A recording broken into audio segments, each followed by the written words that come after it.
So প্রিয় দর্শক আসসালামু আলাইকুম। আপনাদের কি ফোনের স্টোরেজ ফুল হয়ে যাচ্ছে? একটু কিছু ডাউনলোড করাতেই খুব শীঘ্রই স্টোরেজ ফুল হয়ে যাচ্ছে।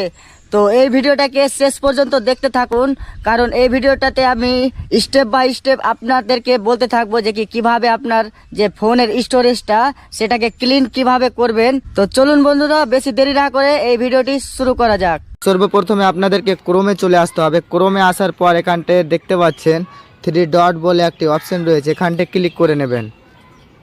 ক্লিক করার পর আপনাদের সামনে ঠিক এইরকম ইন্টারফেস চলে আসবে। তো আপনাদেরকে সেটিং বলে যে অপশনটি রয়েছে ওখানটে ক্লিক করে নিতে হবে। ক্লিক করার পর আপনাদের সামনে ঠিক এইরকম ইন্টারফেস চলে আসবে। তো আপনাদেরকে স্ক্রল করে নিচের দিকে চলে আসতে হবে। নিচের দিকে এসে এখানটে আপনারা সাইড সেটিং বলে একটি অপশন রয়েছে, সেখানটে আপনারা ক্লিক করবেন।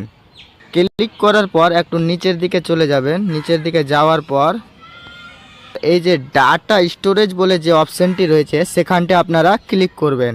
ক্লিক করার পর আপনাদের সামনে ঠিক এরকম ইন্টারফেস চলে আসবে। তো আপনারা কিন্তু নিজেও জানেন না যে আপনার ফোনে ডাটা স্টোরেজে কত মেমোরি নিয়ে বসে আছে। এই যে দেখো, স্ক্রল করে দেখাচ্ছি, অনেকগুলো আছে। তো আপনারা যতগুলো আছে সবগুলো ডিলিট করে নেবে, কারণ এগুলো থাকাতে অনেক স্টোরেজ ফুল হয়ে থাকে। সবগুলোকে একবারে ডিলিট কিভাবে করবেন, তো নিচের দিকে আপনারা দেখতে পাচ্ছেন ডিলিট অল ডাটা, তো এখানটে ক্লিক করে নেবেন। তো ক্লিক করার পর আপনাদের সামনে ঠিক এরকম ইন্টারফেস চলে আসবে। তো আপনারা এখানে ডিলিট বলে অপশনটি যে রয়েছে এখানটে ক্লিক করে দেবেন।